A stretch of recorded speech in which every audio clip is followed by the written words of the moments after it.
قل إنما حرم ربي الفواحش ما ظهر منها وما بطن والإثم والبغي بغير الحق وأن تشركوا بالله ما لم ينزل به سلطانا وأن تقولوا على الله ما لا تعلمون ولكل أمة أجل فإذا جاء أجلهم لا يستأخرون ساعة ولا يستقدمون يا بني آدم إما يأتينكم رسل منكم يقصون عليكم آياتي فمن اتقى وأصلح فلا خوف عليهم ولا هم يحزنون والذين كذبوا بآياتنا واستكبروا عنها أولئك أصحاب النار هم فيها خالدون فمن أظلم ممن افترى على الله كذبا أو كذب بآياته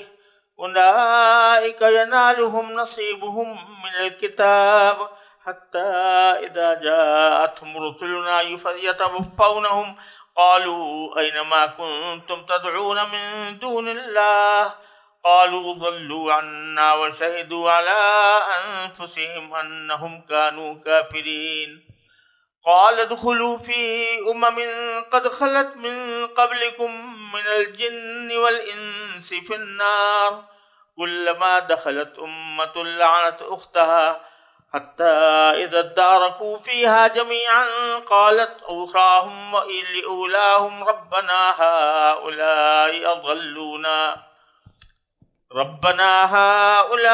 أضلونا فآتهم عذابا ضعفا من النار قال لكل ضعف ولكن لا تعلمون وقالت أولاهم لأخراهم فما كان لكم علينا من فضل فذوقوا العذاب بما كنتم تكسبون إن الذين كذبوا بآياتنا واستكبروا عنها لا تفتح لهم أبواب السماء ولا يدخلون الجنة حتى يلج الجمل في سم الخياط وكذلك نجزي المجرمين لهم من جہنم مہاد ومن فوقهم غواش وكذلك نجزي الظالمین۔ یہ سورہ انعام کی آیت نمبر 33 سے آیت نمبر 41 تک میں نے تلاوت کی ہے۔ اس کا ترجمہ یہ ہے، آپ کہہ دیجئے کہ آخر کون ہے؟ آپ کہہ دیجئے کہ میرے پروردگار نے تو بے حیائی کے کاموں کو حرام قرار دیا ہے، چاہے وہ بے حیائی کھلی ہوئی ہو یا چھپی ہوئی، نیز ہر قسم کے گناہ کو اور ناحق کسی سے زیادتی کرنے کو، اور اس بات کو کہ تم اللہ کے ساتھ کسی ایسی چیز کو شریک مانو جس کے بارے میں اللہ نے کوئی دلیل نازل نہیں کی، نیز اس بات کو کہ تم اللہ کے ذمے وہ باتیں لگاؤ جن کی حقیقت کا تمہیں ذرا بھی علم نہیں ہے، اور ہر قوم کے لیے ایک میعاد مقرر ہے، چنانچہ جب ان کی مقرر میعاد آ جاتی ہے تو وہ گھڑی بھر بھی اس سے آگے پیچھے نہیں ہو سکتے۔ اب بے شک یقین رکھو کہ جن لوگوں نے ہماری آیتوں کو جھٹلایا ہے اور تکبر کے ساتھ ان سے منہ موڑا ہے، ان کے لیے آسمان کے دروازے نہیں کھولے جائیں گے، اور وہ جنت میں اس وقت تک داخل نہیں ہوں گے جب تک کوئی اونٹ ایک سوئی کے ناکے میں داخل نہیں ہو جاتا، اور اسی طرح ہم مجرموں کو ان کے کیے کا بدلہ دیا کرتے ہیں۔ ان کے لیے تو دوزخ ہی کا بچھونا ہے اور اوپر سے اسی کا اوڑھنا، اور اسی طرح ہم ظالموں کو ان کے کیے کا بدلہ دیا کرتے ہیں۔ پچھلی آیات میں یہ عرض کیا گیا تھا کہ اہل عرب نے بہت سی اپنے اوپر پابندیاں عائد کر رکھی تھیں، خاص طور سے جو حمص کہلاتے تھے جو قبائل، انہوں نے اپنے اوپر بہت سی پابندیاں عائد کی ہوئی تھیں۔ ان میں سے ایک پابندی یہ بھی تھی کہ وہ کھانا بہت کم کھاتے تھے، حج کے ایام میں گوشت بھی نہیں کھاتے تھے۔ تو حالانکہ گوشت اللہ تعالیٰ نے حلال قرار دیا، خامخواہ اس کو اپنے اوپر حرام کر لیا تھا۔ تو پچھلی آیتوں میں ان کی اس زیادتی کو بیان کر کے اس کی مذمت فرمائی گئی تھی۔ اب فرما رہے ہیں کہ ان چیزوں کو تو اللہ تعالیٰ نے حرام نہیں کیا تھا جو تم نے حرام کر لی ہے، جو حقیقت میں حرام کی گئی ہیں چیزیں وہ سنو کہ وہ کیا ہیں۔ اور ان میں بہت ساری باتیں تقریباً وہ ہیں جو خود تم جن پر عمل کرتے ہو. تو جو حلال تھا اس کو تو حرام کر لیا، لیکن جو پہلے سے حرام چیزیں تھیں ان کے اوپر تم کاربند رہتے ہو. تو فرمایا کہہ دو انما حرم ربی الفواحش، میرے پروردگار نے تو بے حیائی کی چیزوں کو حرام قرار دیا ہے، ما ظہر منہا وما بطن، چاہے وہ بے حیائی کھلی ہوئی ہو یا چھپی ہوئی. فواحش یا فحشاء کا لفظ قرآن کریم میں بار بار آیا ہے اور اس کی مذمت بھی فرمائی گئی ہے، اس کو چھوڑنے کا حکم بھی دیا گیا ہے، اور یہاں اس کو حرام بھی قرار دیا گیا. ہر وہ بات جو ایک معتدل فکر انسان کی حیا کے خلاف ہو وہ اس میں داخل ہو جاتی ہے، چاہے وہ قولی ہو یا عملی ہو. قولی یہ کہ گالیاں دے دینا فحش قسم کی، یہ اس میں داخل ہے، اور عملی یہ ہے کہ بد نظری کرنا، مثلا غیر محرم کو لذت حاصل کرنے کی غرض سے دیکھنا اور اس سے لذت لینا، یہ بھی اس میں داخل ہے. یا ایسے کپڑے پہننا کہ جو انسان کے سطر کو ظاہر کرتے ہوں، تو یہ بھی اسی میں داخل ہے. اور پھر آج سے آگے بڑھ کر جو زناکاری ہے العیاذ باللہ وہ بھی اس میں داخل ہے. تو ما ظہر منہا و ما بطن، چاہے کھلی ہوئی بے حیائی ہو یا چھپی ہوئی ہو. کھلی ہوئی بے حیائی یہ ہے جیسے آج کل کے ماحول کے اندر ایک فیشن بن گیا ہے کہ جتنی عورت برہنہ ہو اتنا ہی اس کو اچھا سمجھا جاتا ہے، اس کو زیادہ بہتر آرٹسٹ قرار دیا جاتا ہے. تو یہ کھلی ہوئی بے حیائی ہے. اور چھپی ہوئی یہ ہے کہ آدمی تنہائی میں خلوت میں بے حیائی کا ارتکاب کرے، جس میں آج کل تو بہت ہی زیادہ ابتلا ہے. موبائل کے ذریعے انسان کی خلوتیں جو ہیں وہ بھی گناہوں میں صرف ہوتی ہیں، تو وہ بھی اسی میں داخل ہے. تو ان کو حرام کیا اللہ تعالیٰ نے. اور والاسم، اور ہر قسم کے گناہ کو، والبغی بغیر الحق، اور ناحق کسی کے ساتھ زیادتی کرنے کو، ان تشرکوا باللہ، اور اس بات کو کہ تم اللہ کے ساتھ کوئی ایسی چیز کو شریک ٹھہراؤ جس کے بارے میں اللہ نے کوئی دلیل نازل نہیں فرمائی، جیسا کہ تم کرتے ہو. اور یہ کہ تم اللہ پر ایسی باتیں لگاؤ، تقولوا اللہ ما لا تعلمون، جس کے بارے میں تمہیں علم نہیں ہے. تو یہ ہیں اصل حرام باتیں. اور اگر دیکھو تم ان سب کا ارتکاب کرتے ہو، کھلی بے حیائی کا بھی، چھپی بے حیائی کا بھی، اور گناہوں کا بھی، اور دوسروں پر زیادتی کرنے کا بھی، اور شرک کرنے کا بھی، یہ سارے اعمال تم کرو. اور پھر آگے فرمایا کہ یہ در حقیقت یہ سب جو کچھ دنیا میں کر رہے ہو یہ ایک وقت تک تمہیں ہم نے موقع دیا ہوا ہے زندگی کا. وَلِكُلِّ أُمَّةٍ أَجَلٌ، ہر قوم کے واسطے ایک میعاد مقرر ہے. فَإِذَا جَاءَ أَجَلُهُمْ، جب کسی قوم کی میعاد آ جاتی ہے تو لا يستأخرون ساعة ولا يستقدمون، وہ گھڑی پر بھی اس سے آگے پیچھے نہیں ہو سکتے، بلکہ بالآخر ان کو اللہ تعالیٰ کے پاس جانا ہوتا ہے اور وہ وہاں جا کر اپنے سارے اعمال کے جواب دہ ہوتے ہیں. جو اچھے کام کیے ہوتے ہیں ان کا صلہ ملتا ہے، اور جو برے کام کیے ہوئے ہوتے ہیں ان کی سزا ملتی ہے. پھر آگے اللہ تبارک و تعالیٰ نے سارے ہم انسانوں کو یہ بات یاد دلائی ہے کہ ابتدائے آفرینشی کے وقت، حضرت آدم علیہ السلام کی پیدائش کے وقت، ہم نے تمام انسانوں کو یہ ہدایت دی کہ تمہارے پاس جب کوئی پیغمبر آئیں تو پھر ان کی تمہیں تصدیق کرنی چاہیے اور ان کے کہنے پر عمل کرنا چاہیے. یہ کب کیا گیا تھا بات، یہ کب بات کی گئی تھی؟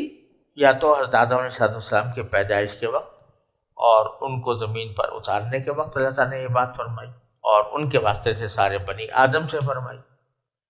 یا یہ بھی ہو سکتا ہے کہ جس کا ذکر آگے آنے والا ہے کہ اللہ تبارک و تعالیٰ نے تمام روحوں کو ایک مرتبہ جمع کیا تھا اور اس وقت ان سے کہا تھا کہ الستو بربکم، اور سب نے جواب میں بلا کہا تھا. لیکن اس وقت میں اللہ تبارک و تعالیٰ نے سب لوگوں کو یہ پیغام دیا کیا پیغام دیا تھا؟ یا بنی آدم، اے آدم کے بیٹوں اور بیٹیوں، اما یاتینکم رسل منکم، اگر تمہارے پاس تمہیں میں سے، یعنی تمہارے قبیلے کے، تمہاری قوم کے لوگ آئیں جو رسول ہوں، یعنی میرے پیغمبر ہوں اور میرا پیغام لے کر آئے، یقصون علیکم آیاتی، اور وہ آ کر تمہیں میری آیتیں سنائیں، پڑھ کر سنائیں، فمن اتقی واصلح فلا خوف علیہم ولا هم یحزنون، اب یہ آیتیں جب سنائیں گے تو جو اللہ سے ڈرے گا اور ان آیتوں کی روشنی میں اپنی اصلاح کر لے گا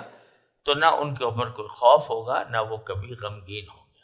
اس کا اصل مصداق تو انشاءاللہ آخرت میں آئے گا، کہ آخرت میں ہی وہ کیفیت اللہ اپنے نیک بندوں کو عطا فرمائیں گے کہ نہ ان کو آگے کا کوئی خوف، نہ ماضی کا کوئی غم۔ اصل بات یہ ہوگی، وہیں پر ہوگی۔ دنیا میں آدمی کتنا ہی خوشحالی کی زندگی گزارے، اس کے اوپر کچھ نہ کچھ خوف مسلط رہتا ہے، یہ نہ ہو جائے، وہ نہ ہو جائے، اور کچھ نہ کچھ غم آتا رہتا ہے کہ مجھ سے یہ کام کیسے ہو گیا، میرے ساتھ یہ کیا معاملہ ہو گیا، وغیرہ وغیرہ۔ لیکن وہاں جا کر دونوں چیزیں نہیں ہوں گی۔ اس زندگی کا تصور کریں جو یہاں پر تصور کرنا تقریباً ناممکن ہے، کہ جس میں نہ آئندہ کا کوئی خوف ہو، نہ پیچھے کا کوئی غم ہو۔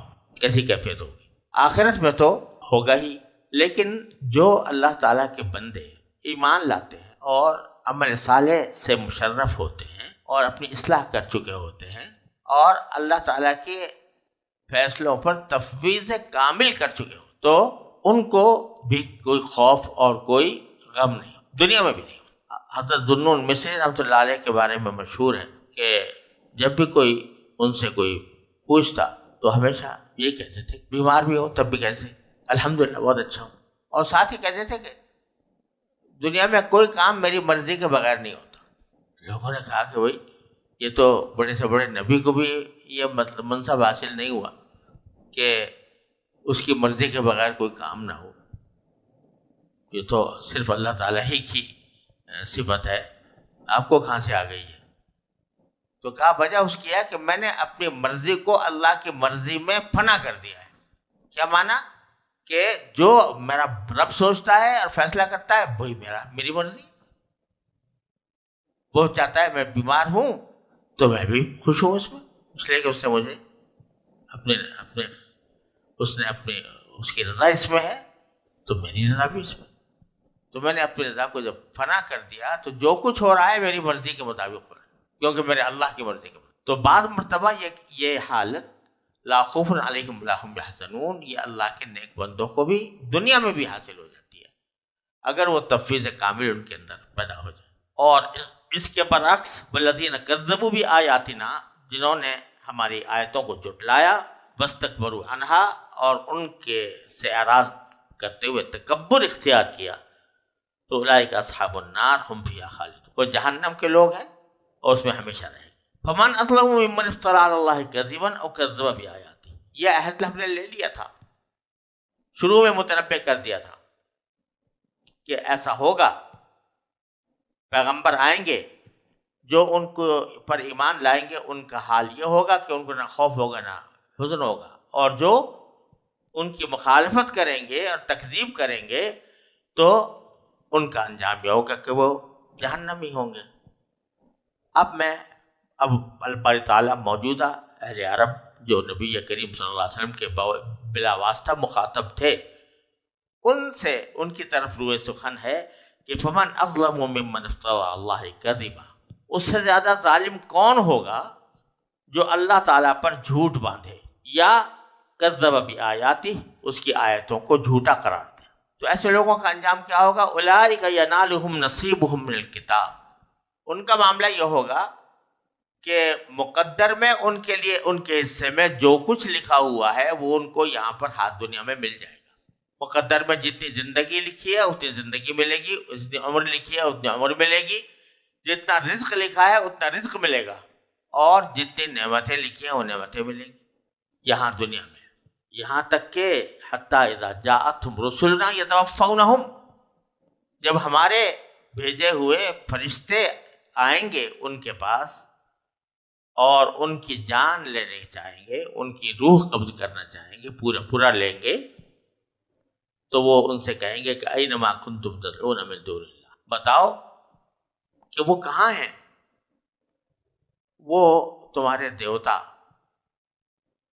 جن کو تم نے خدا بنایا ہوا تھا اور جن کو اللہ کے سوا تم ان کو پکارا کرتے تھے، ان سے دعائیں کیا کرتے تھے، کہاں ہیں وہ؟ تو وہ کہیں گے قالوا ضلوا عنا، تو وہ کہیں گے کہ وہ تو جی گم ہی ہو گئے، پتہ ہی نہیں چلتا کہاں گئے وہ۔ وشہدوا علی انفسہم انہم کانوا کافرین، اور اس وقت میں وہ گواہی دیں گے کہ واقعی وہ دنیا میں انہوں نے کفر کیا ہوا تھا، کافر تھے۔ تو ذرا یہاں پہلے یہ دیکھیے کہ یہ فرمایا کہ جو اللہ تعالیٰ کی نشانیوں کو یا آیتوں کو جھٹلائے یا اللہ پر جھوٹا بہتان باندھے شرک کر کے، تو اولئک ینالہم نصیبہم من الکتاب، کتاب سے مراد ہے مقدر، مقدر میں جو کچھ لکھا ہے اس میں ان کا جو حصہ ہے وہ یہاں حاصل کر لیں گے۔ اللہ تبارک و تعالیٰ نے اس دنیا کو دار الجزا نہیں بنایا، یہ دار العمل ہے، اور یہاں پر کافر کو بھی اس کے اچھے عمل کا صلہ یہیں پر دے دیا جاتا ہے، حساب برابر کر دیا جاتا ہے۔ تو لہذا اگر کوئی کافر کوئی اچھا عمل کرتا ہے، کرتے ہیں جیسے خیرات کرتے ہیں، کوئی امدادی کام کرتے ہیں، فلاحی کام کرتے ہیں، تو اس کا صلہ یہیں پر دنیا میں دے دیا جاتا ہے، اور آخرت میں ان کا کوئی حصہ نہیں ہوتا۔ تو اس لیے فرمایا کہ وہ حصہ تو لے لیں گے یہاں دنیا میں، لیکن جب موت کا وقت آئے گا تو اب ان کے پاس کوئی جواب نہیں ہوگا اپنے اس طرز عمل کا جو انہوں نے اختیار کیا ہو۔ تو کہیں گے جی وہ سارے دیوتا جن کو مانا کرتے تھے وہ تو غائب ہی ہو گئے۔ اس وقت کہا جائے گا ادخلوا فی امم قد خلت من قبلکم من الجن والانس فی النار، کیا کہیں گے؟ اللہ تعالیٰ فرمائے کہ جاؤ جنات اور انسانوں کے ان گروہوں کے ساتھ تم بھی دوزخ میں داخل ہو جاؤ جو تم سے پہلے گزر چکے ہیں۔ پہلے بھی کافر گزرے ہیں نا مختلف امتوں کے، تو وہ جس طرح داخل ہو گئے ہیں جہنم میں، تم بھی ان کے ساتھ جا کے شامل ہو جاؤ۔ ایک طرف تو یہ بات فرمائی، پھر ایک منظر کھینچا ہے اللہ تبارک و تعالیٰ نے، اللہ تعالیٰ محفوظ رکھے جہنم کا، کہ کلما دخلت امت لعنت اختہا، جب بھی دوزخ میں کوئی قوم داخل ہوگی تو وہ اپنی بہن کو یعنی اپنے جیسے دوسرے لوگوں کو لعنت بھیجے، اس پر پھٹکار ڈالے، یعنی اپنے جیسوں پر لعنت بھیجے گا۔ اخت سے، اخت کے لفظ معنی تو بہن کے ہوتے ہیں، لیکن اخت سے یہاں پر مراد ہے اپنے جیسی جو کسی چیز کا مماثل کوئی چیز ہوتی ہے اس کو بھی اخت کہتے ہیں۔ تو جب کوئی قوم داخل ہوگی تو اپنے جیسے جو لوگ پہلے داخل ہو چکے ہوں گے وہ ان پر لعنت بھیجے گی، حتیٰ اذا ادارکوا فیہا جمیعا، یہاں تک کہ جب ایک کے بعد ایک سب اس میں اکٹھے ہو جائیں گے۔ ادارکا تدارکا بھی یہی معنی ہے، لیکن ادارکا میں مبالغہ زیادہ ہے۔ اس کے معنی ہوتے ہیں کہ یکے بعد دیگرے اکٹھا ہو جانا۔ تو یہاں پر بھی یہ فرمایا جا رہا ہے کہ حتیٰ اذا ادارکوا فیہا جمیعا، جب سب ایک کے بعد ایک لوگ اکٹھے ہو جائیں گے تو قالت اخراہم لاولاہم، تو جو آخر میں جو لوگ آئیں گے وہ اپنے سے پہلے والوں سے کے بارے میں کہیں گے۔ کیا مطلب؟ ذرا تصور کریں کہ ایک جماعت پہلے جہنم میں جا چکی، اور یہ ان لوگوں کی جماعت ہے جو کافروں کے اور مشرکوں کے لیڈر تھے اور ان کے قبائلی سردار تھے، تو وہ پہلے جا چکے تھے۔ اب دوسرے لوگ آئے جو ان کے متبعین تھے، جو ان کے لیڈرشپ کے تحت زندگی گزار رہے تھے، تو وہ جو بعد میں آئے وہ اپنے سے پہلے والوں کے حق میں یہ بات کہیں گے۔ حق میں کیسے مراد؟ پہلے والوں کے بارے میں یہ بات کہیں گے۔ کیا کہیں گے؟ پروردگار سے، ربنا، اے میرے ہمارے پروردگار، ہؤلاء اضلونا، یہ جو پہلے سے جہنم میں بیٹھے ہیں انہوں نے ہمیں گمراہ کیا تھا، فآتہم عذابا ضعفا من النار، تو ان کو جہنم کا ڈبل عذاب دیجیے، دگنا عذاب، یعنی ان کو ایک دوسرے پر لعنت کر رہے ہیں نا، تو اس میں کہتے ہیں کہ انہوں نے ہمیں گمراہ کیا تھا، لہذا ان کو زیادہ عذاب دیجیے. تو باری تعالیٰ فرمائیں گے لِكُلٍّ ضَعْفٌ، تمہارے سب کے لیے دگنا ہی ہے، وَلَٰكِن لَا تَعْلَمُونَ، لیکن تم نہیں جانتے. سب کے لیے دگنا کیسے ہے؟ اس کے دو مطلب ہیں. ایک مطلب تو یہ کہ تم اگرچہ ہم نے ان کو ڈبل عذاب دیا، تمہیں ابھی تک ڈبل نہیں تھا، ایک گہرا عذاب تھا، لیکن جو تم آگے بڑھتے جاؤ گے تمہارے عذاب میں بھی اضافہ ہوتا جائے گا، یہاں تک کہ وہ ان کے ڈبل کے برابر پہنچ جائے گا، پھر ان کا کہیں اور آگے چلا جائے گا. تو عذاب کے اندر جو زیادتی ہوتی جائے گی، اس زیادتی کے نتیجے میں تم بھی بالآخر دگنے عذاب کے سزاوار ہو جاؤ گے. یعنی اس وقت اگرچہ دگنا نہیں ہے تمہارا، لیکن مرور وقت سے وہ دگنا ہو جائے گا. ایک مطلب تو یہ. دوسرا مطلب یہ ہے کہ جو یہ یہاں پر دوسرا مطلب بھی مراد ہو سکتا ہے کہ دیکھو ان لوگوں نے تو تمہیں گمراہ کیا تھا، اس واسطے تمہارے مقابلے میں ان کو ٹھیک ہے ڈبل دے دیں گے، لیکن تم نے بھی تو کسی کو گمراہ کیا تھا نا، یعنی تمہیں دیکھ دیکھ کر بھی لوگ گمراہی میں مبتلا ہوئے تھے، لہذا تم ان کے لیے گمراہی کا سبب بنے، تو تمہیں ان سے دگنا دیا جائے.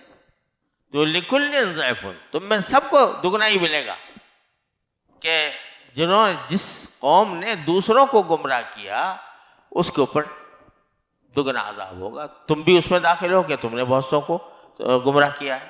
جیسے حدیث میں فرمایا رسول کریم صلی اللہ علیہ وسلم نے کہ جتنے بھی دنیا میں قتل ہوتے ہیں اس کا کچھ نہ کچھ گناہ جو ہے سب سے پہلے قابیل کے پاس پہنچتا ہے کہ اس نے قتل کی سنت جاری کی.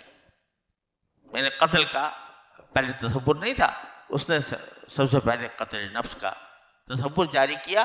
تو اب جتنے بھی قتل ہو رہے ہیں تو ان کا گناہ آخر میں جا کر قابیل کو نامہ اعمال میں لکھا جاتا ہے. تو جو شخص بھی چاہے زبان سے چاہے طرز عمل سے دوسروں کے لیے گمراہی کا سبب بنے تو دوسروں کی گمراہی کا گناہ کچھ نہ کچھ اس کو بھی پہنچتا ہے.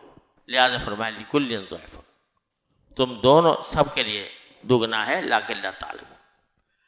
وقالت اولاہم لأخراہم، اب جواب میں وہ پہلے لوگ یعنی جو لیڈر تھے وہ پچھلے لوگوں سے کہیں گے کہ فما کان لکم علینا من فضل، پھر تمہاری کوئی فوقیت تو نہ ہوئی ہم پر، جب اللہ میں نے کہہ دیا کہ تمہارا بھی دگنا ہی ہے تو تمہاری کوئی فوقیت ہم پر نہیں ہوئی.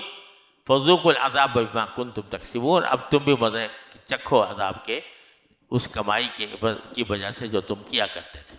پھر باری تعالیٰ فرماتے ہیں کہ ان الذین کذبوا بآیاتنا واستکبروا عنہا، یقین جانو کہ جن لوگوں نے ہماری آیتوں کو جھٹلایا ہے اور تکبر کے ساتھ ان سے منہ موڑا ہے، ان کے لیے آسمان کے دروازے نہیں کھولے جائیں گے. لا تفتح لهم ابواب السماء، اور وہ جنت میں داخل نہیں ہوں گے حتی یلج الجمل فی سم الخیاط، جب تک کہ کوئی اونٹ کسی سوئی کی ناکے میں نہیں گھس جاتا.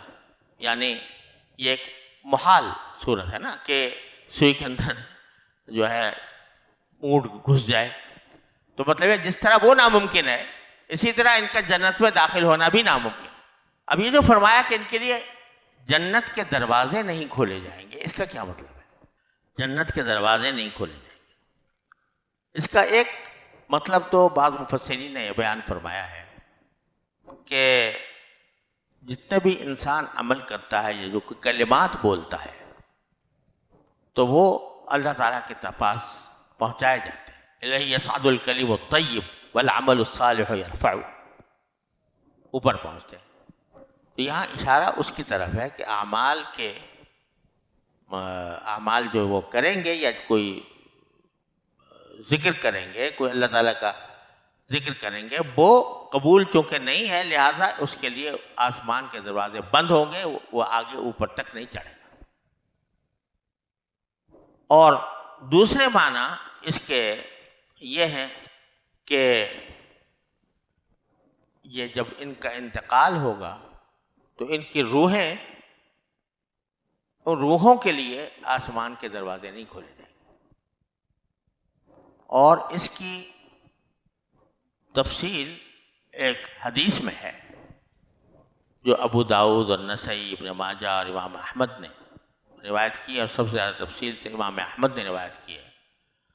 اور اس کے سند کے رجال بھی صحیح ہیں، صحیح کے رجال ہیں، جیسا کہ علامہ حسمین عبداللہ نے اس پر تبصرہ بھی فرمایا ہے کہ اس کے رجال صحیح کے رجال ہیں. وہ یہ ہے، حضرت براء ابن عازب رضی اللہ تعالیٰ عنہ روایت فرماتے ہیں کہ رسول اللہ صلی اللہ علیہ وسلم کسی انصاری صحابی کے جنازے میں تشریف لے گئے. ابھی قبر کی تیاری میں کچھ دیر تھی تو ایک جگہ بیٹھ گئے اور صحابہ کرام آپ کے گرد خاموش بیٹھ گئے.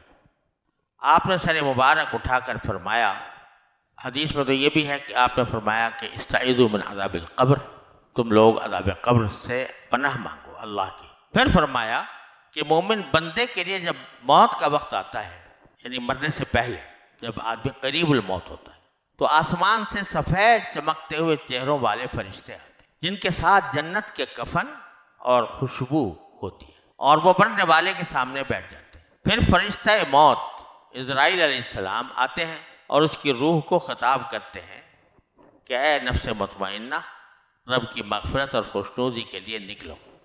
یا ایتھا النفس المطمئنہ ارجعی الی ربک راضیۃ مرضیہ. اس وقت اس کی روح اس طرح بدن سے بآسانی نکل جاتی ہے جیسے کسی مشکیزے کا دہانہ کھول دیا جائے. مشکیزے کا دہانہ کھول دیا جائے تو ایک دم سے پانی تیزی سے باہر نکل جائے گا. اس کی روح کو فرشتہ موت اپنے ہاتھ میں لے کر فرشتوں کے حوالے کرتا ہے. یعنی پہلے قبض تو کیا تھا حضرت عزرائیل علیہ السلام نے، پھر دوسرے جو فرشتے آئے ہوئے تھے نا استقبال کے لیے، وہ خود کفن بھی لے کے آئے تھے اور حنوط خوشبو بھی لے کے آئے تھے، تو ان کے حوالے کر دیتے. اب یہ کیا کیفیت ہے اس کی، روح کیسے وہ ہاتھ میں لیتے ہیں اور کس طرح دوسروں کے حوالے کرتے ہیں، یہ ہماری سمجھ سے بالاتر باتیں ہیں. آج تک کوئی روح کی حقیقت کو پہچان نہیں سکا. 1000 مرتبہ لوگوں نے کوشش کر لی، سائنس نے بھی اپنے سارے حربے آزما لیے، مگر روح کی جو حقیقت ہے وہ اس کی بھی سمجھ میں آ نہیں پائی. لیکن بہرحال جس کے سمجھ میں آ پائی ہے وہ فرما رہے ہیں کہ فرشتوں کو حوالے کر دیا جائے گا. یہ فرشتے اس کو لے کر چلتے ہیں. جہاں ان کو کوئی فرشتوں کا گروہ ملتا ہے تو وہ پوچھتے ہیں یہ پاک روح کس کی ہے. یہ حضرات اس کا وہ نام و لقب لیتے ہیں جو عزت و احترام کے لیے اس کے واسطے دنیا میں استعمال کیا جاتا تھا کہ یہ تو فلاں ہے، اور کہتے ہیں کہ یہ فلاں ابن فلاں ہے. یہاں تک کہ یہ فرشتے روح کو لے کر پہلے آسمان پر پہنچتے ہیں اور دروازہ کھلواتے ہیں. دروازہ کھولا جاتا ہے، یہاں سے اور فرشتے بھی ان کے ساتھ ہو جاتے ہیں، یہاں تک کہ 7ویں آسمان پر پہنچتے ہیں. اس وقت حق تعالیٰ فرماتے ہیں کہ میرے اس بندے کا اعمال نامہ علیین میں لکھ دو، رکھ دو اور اس کو واپس کر دو. یہ روح پھر لوٹ کر قبر میں آتی ہے اور قبر میں حساب لینے والے فرشتے آ کر اس کو بٹھاتے اور سوال کرتے کہ تیرا رب کون ہے اور تیرا دین کیا ہے. وہ کہتا ہے کہ میرا رب اللہ تعالیٰ ہے اور دین اسلام ہے. پھر سوال ہوتا ہے کہ یہ بزرگ جو تمہارے لیے بھیجے گئے ہیں کون ہیں؟ وہ کہتا ہے یہ اللہ تعالیٰ کے رسول ہیں. اس وقت ایک آسمانی آواز آتی ہے کہ میرا بندہ سچا ہے، اس کے لیے جنت کا فرش بچھا دو اور جنت کا لباس پہنا دو اور جنت کی طرف اس کا دروازہ کھول دو. اس دروازے سے اس کو جنت کی خوشبو اور ہوائیں آنے لگتی اور اس کا نیک عمل ایک حسین صورت میں اس کے پاس اس کو مانوس کرنے کے لیے آ جاتا ہے. جو عمل نیک کیے تھے وہ ایک خوبصورت شکل میں کوئی ان کے پاس رہتا ہے تاکہ اس کو مانوس رکھے. اس کے بالمقابل کافر و منکر کا جب وقت موت آتا ہے تو آسمان سے سیاہ رنگ مہیب صورت فرشتے خراب قسم کا ٹاٹ لے کر آتے ہیں اور بالمقابل بیٹھ جاتے ہیں. پھر فرشتہ موت اس کی روح اس طرح نکالتا ہے جیسے کوئی خاردار شاخ گیلی اون میں لپٹی ہوئی ہو، اس میں سے کھینچی جائے.